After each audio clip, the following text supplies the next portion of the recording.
bacon, eggs, sausage, detergent. Beetroot.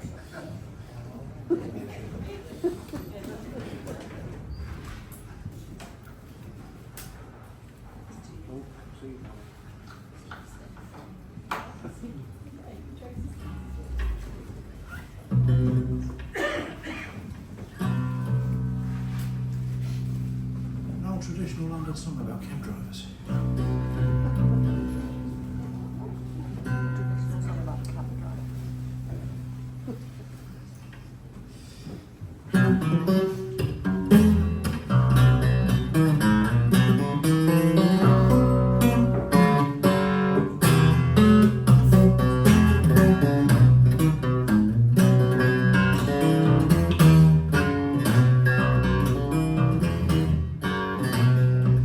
Was a hackney coachman rare, Jarvey for the little I know how he used to curse and swear. He'd damn and blast, he'd curse and swear as he drove his cab round Grosvenor Square.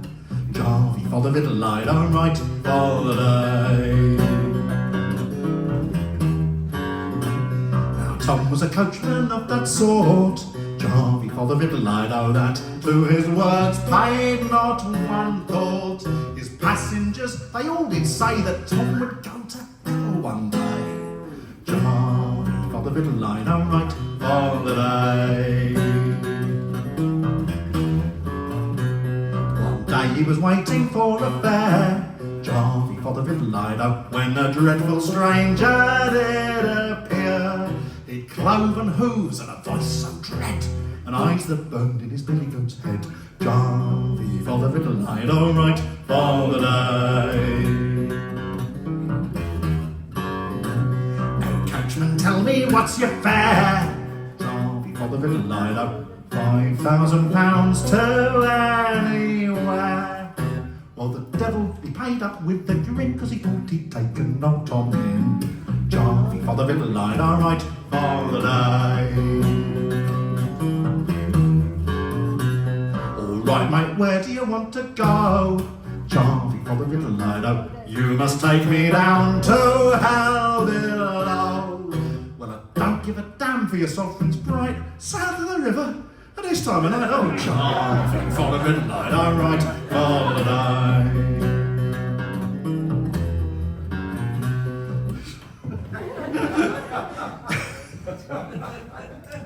This binding contract you have made, Jarvey for the little I know, to do the task for which I've paid.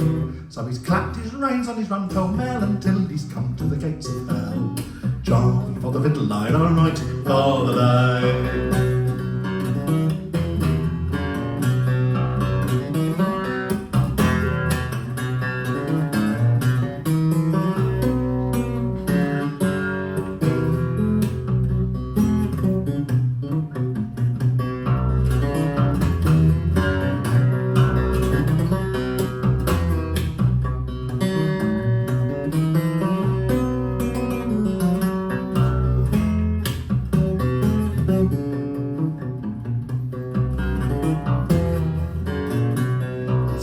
His reins and he's run so fast. No, he hasn't. He's clapped his reins and he's run pell-mell. Jarvey for the little I know until he's come to the gates of hell. Then he says, my horse has done no sin, so I'll turn around and I'll back you in. Jarvey for the little I know right for the day. Well, the devil he saw this cunning ploy, Jarvey for the riddle I know, Isker in your carriage I shall destroy. Says Tom, the cab can go to pot, 'cause that's insured, but I am not. Jarvey for the riddle I know right for the day.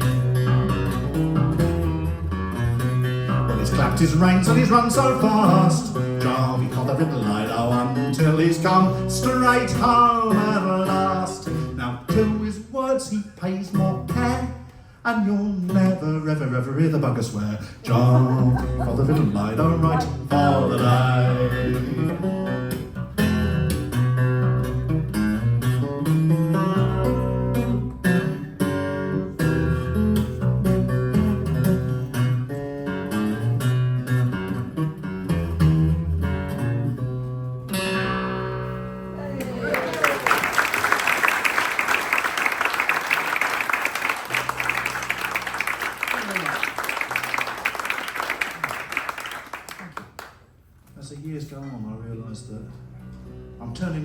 grandmother.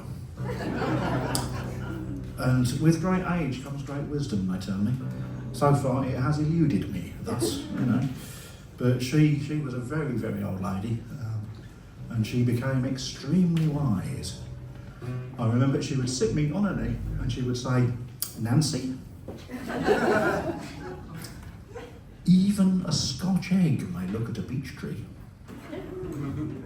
Very, very wise. Almost like barking mad. That also comes to us all in time, doesn't it? So, yeah, she had some choice expressions. I remember her telling me, if you're not in bed by 10 o'clock, you might as well come home. But yeah, she was something of a sauce singer, my grandmother. She was very fond of the sauce. And yeah, 2 pints in, she'd sing you anything. I got a phone call from her once. She said, "I've overdone it, you've got to come and pick me up from the pub." And I said, "Nan, I'm on a gig. You're going to have to take the bus home." It turns out she was in no condition to drive that either. Anyway, she used to do this. Everybody knows this is a thing called High Germany. Everybody knows this, but she had her way with it.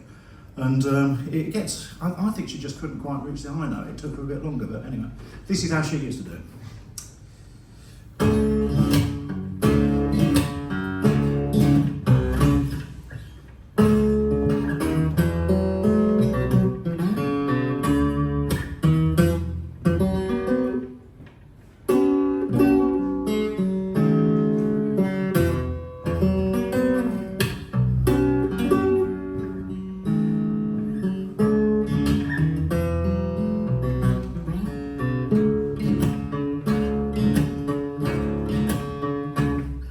Oh Polly, love, oh Polly, the rout has now begun, and we must go a-marching to the beating of a drum. Come dress yourself all in your best, and come along with me.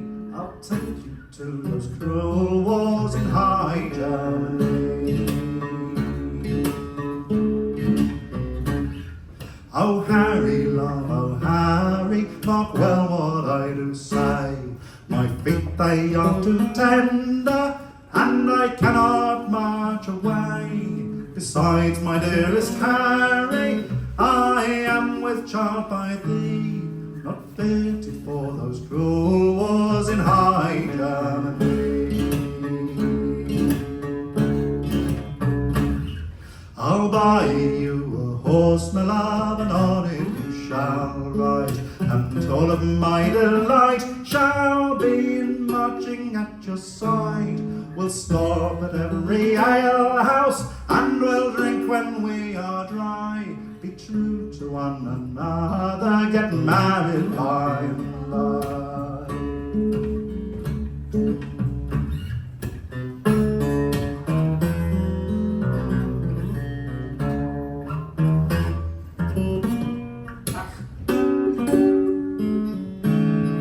Can't do a thing with them.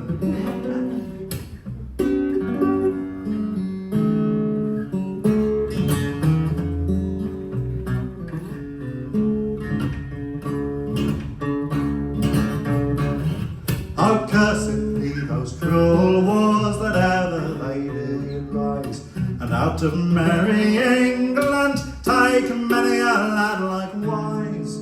They took her Harry from her, likewise our brothers three, and sent them to the cruel wars in High Germany.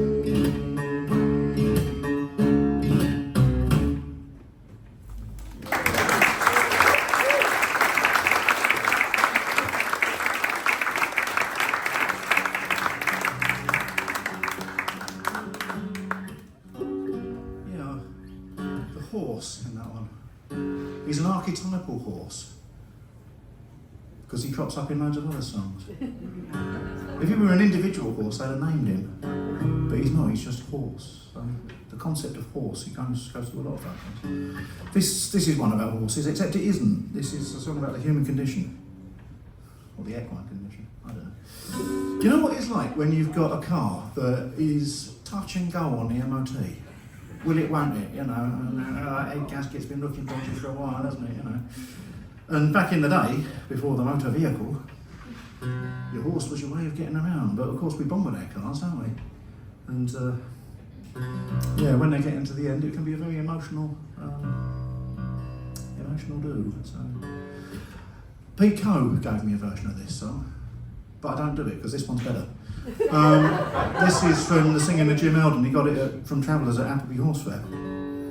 And they in turn got it off my grandmother, who got it off a Chieftains album. And then they got it off me. It's all rather confusing.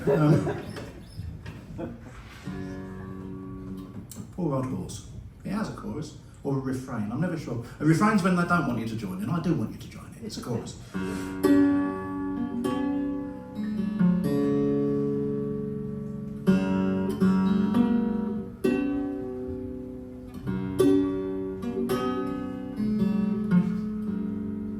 This arrangement out when I had a frozen shoulder, which is why it's all up as stupid, isn't it?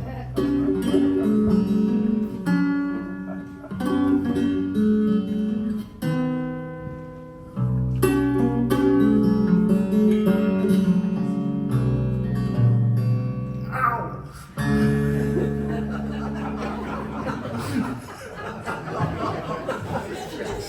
It's true. On Christmas I fell off a skateboard.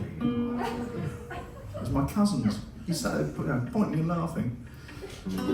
How old are you? 38, yeah.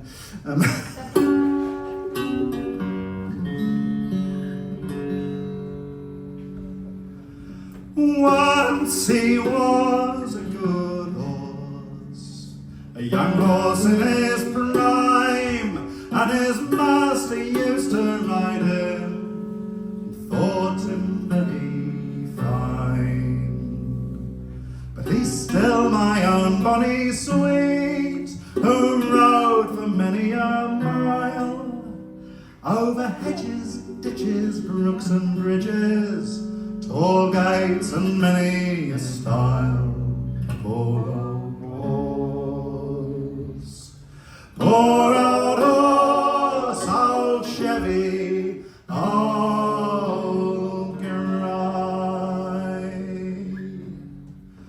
Oh, once he was fed in a stable snug and warm, to keep his tender body from bitter cold and harm. Poor old horse, poor old horse, old Chevy, old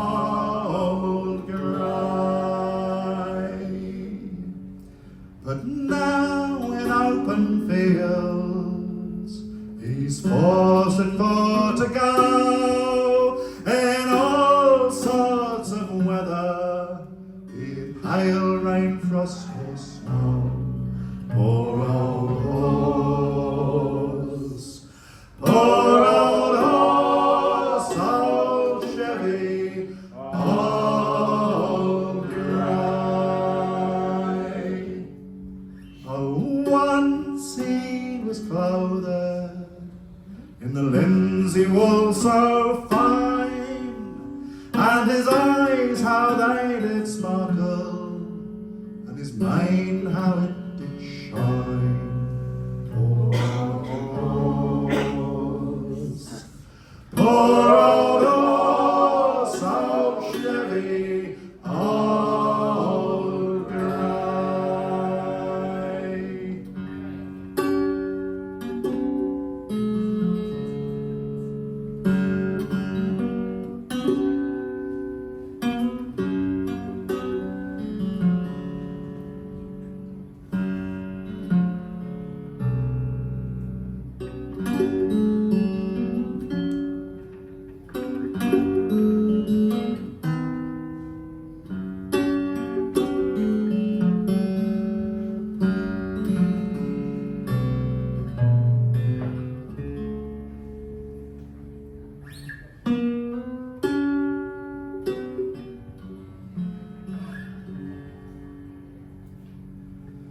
He's old, he's cold, he's deaf, dumb, dull and and slow.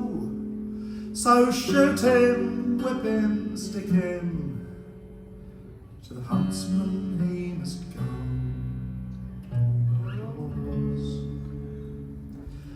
Poor old horse, old Chevy, old grey. Oh, but once he was a young horse, and a good horse in his prime. And his eyes, how they did sparkle, and his mane, how it did shine. And he stole my own bonny sweet, who rode for many a mile, over hedges, ditches, brooks and ridges, tall gates and many a stile.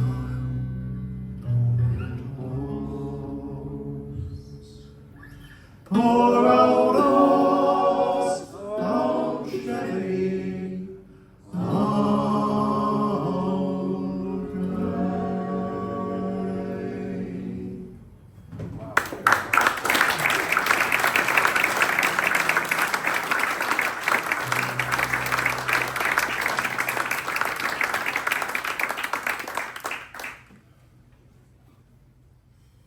It's suspect, isn't it? I'm going to use this now. This is called a capo.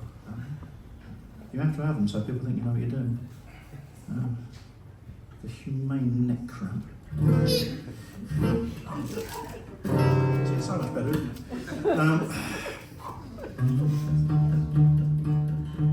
Yeah, I'll do this. So, they had very good eyesight in the old days on account of all the vegetables they had in their diet, all those carrots. This is about a sea captain, and from his ship, 3 miles off the coast or whatever, he spies a fair maiden walking on the shore. And he says, a bit of that, he says, always to that effect. And the good lady in question is not interested in what he has to offer, let's say. And she takes a very dim view of the matter. So remember, kids, consent is sexy.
It's of a young maiden who lived all alone. She lived all alone on the shore. Oh, there was naught she could find that would comfort her mind, but to wander alone on the shore, but to wander alone on the shore.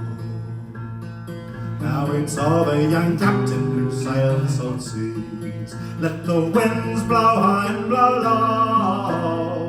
I will die, that young captain did cry, if I can't have that maid on the shore, if I can't have that maid on the shore. I've treasures of silver and treasures of gold, I've treasures of costly fine ware, oh, I'll divide with my gallant ship's crew, if you'll bring me that maid on the shore, if you'll bring me that maid on the shore. So with guile and persuasion they've got her on board. Let the wind blow high and blow low. Then they've carried her down to his cabin below, crying farewell to sorrow and care, crying farewell to sorrow and care.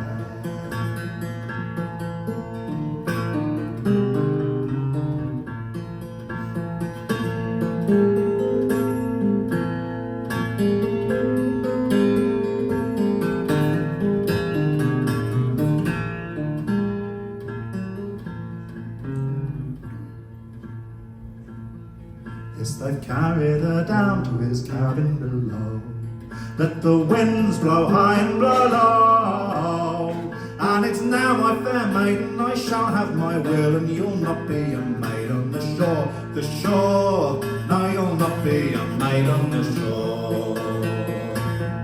But the maiden, she laughed, and a song she began, and her voice was clear as the sea. Oh, and the sailors drew near, her song for to hear. She sung captain and sailors to sleep, to sleep. She sung captain and sailors to sleep.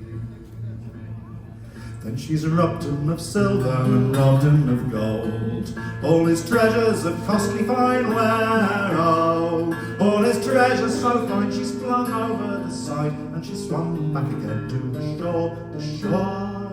Like some dolphin, she swam to the shore. Oh, were my men foolish, or were my men mad, or were my men deep in despair? Oh, to let you away from my cabin so gay, to paddle your way to the shore, the shore, to paddle your way to the shore. Now your men were not foolish, your men were not mad, and your men were not deep in despair. Oh, I've deluded your sailors as well as yourself. I'm a maiden again on the shore, the shore. I'm a maiden again on the shore. Then she sung to the wind and she sung to the waves, and a storm she's brought clattering down. Oh, and that poor little warship she's dashed on the rocks, leaving captain and sailors to drown, to drown, leaving captain and sailors to drown.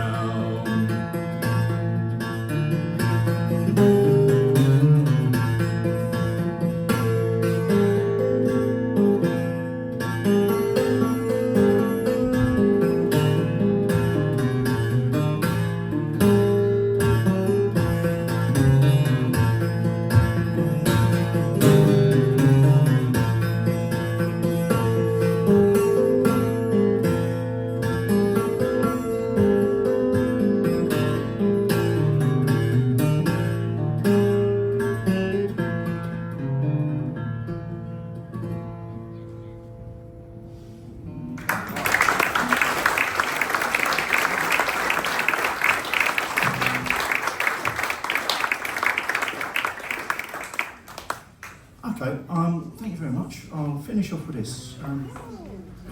Those of you who know me will know I've not had the best start of the year. The missus left, then the cat died, and it's been like that, you know. How are they going to kick me in the bollocks this time? It's one of those. But I got to the start of festival season and I thought, no, it'll be nice. You know, spring is here and a bit of daylight, and that always makes you feel better, doesn't it? So, and I got to Upton Festival, first one of the year, and I got out of the car, and a pigeon shat all over me. They tell me it's good luck. I can most assuredly say it isn't. Wasn't for the pigeon. But yeah.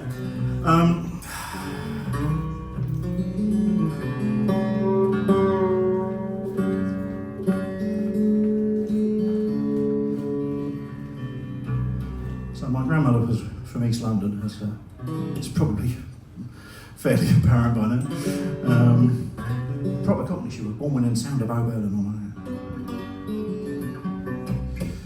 And yeah, she was an avid song collector. She had all of the Chieftains' albums. But this is one that she collected off the Singing of the Watersons.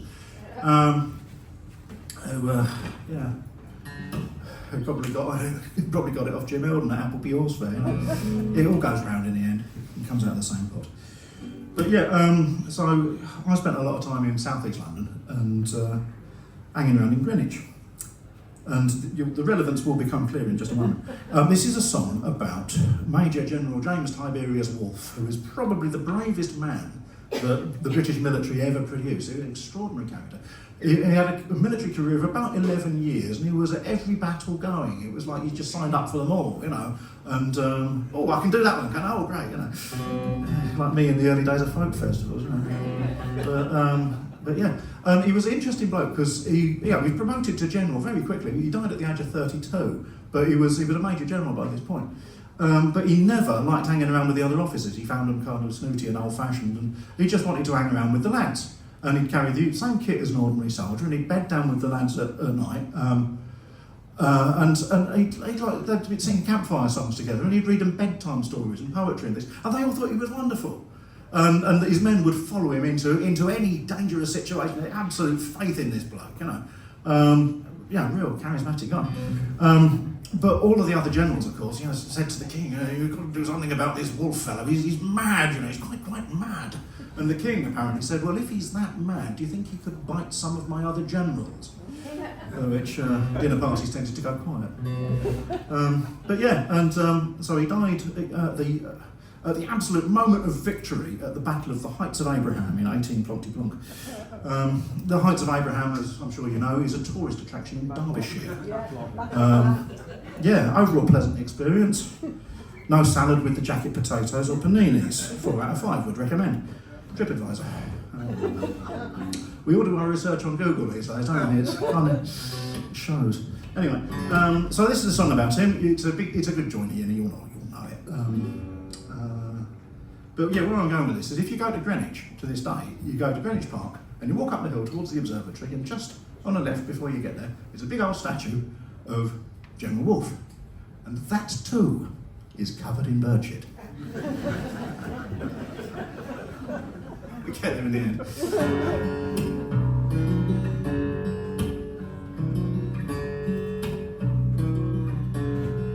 It was a Monday morning when we set sail. The weather was blowing a pleasant gale. To fight the French it was our intent. Through smoke and fire, through smoke and fire. And it was a dark and a gloomy night.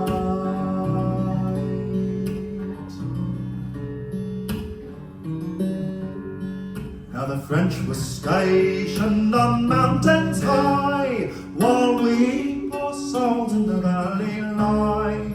Cheer up, my lads, General Wolfe did say, brave lads of honour, brave lads of honour. Old England, she shall win the day.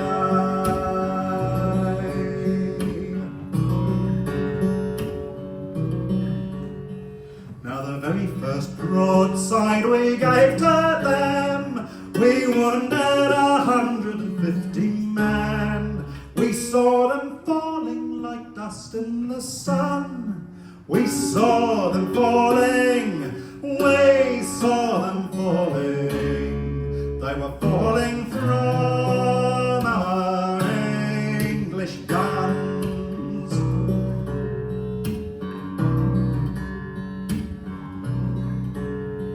But the very next broadside they gave to us, they've wounded our gentleman in his unrest.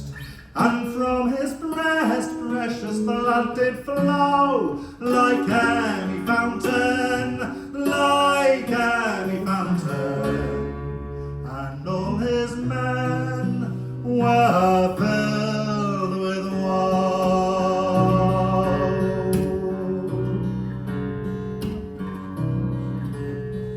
Here's 100 guineas all in like gold. Take it, part it for my love's quite cold, and use your men as you did before, brave soldiers all.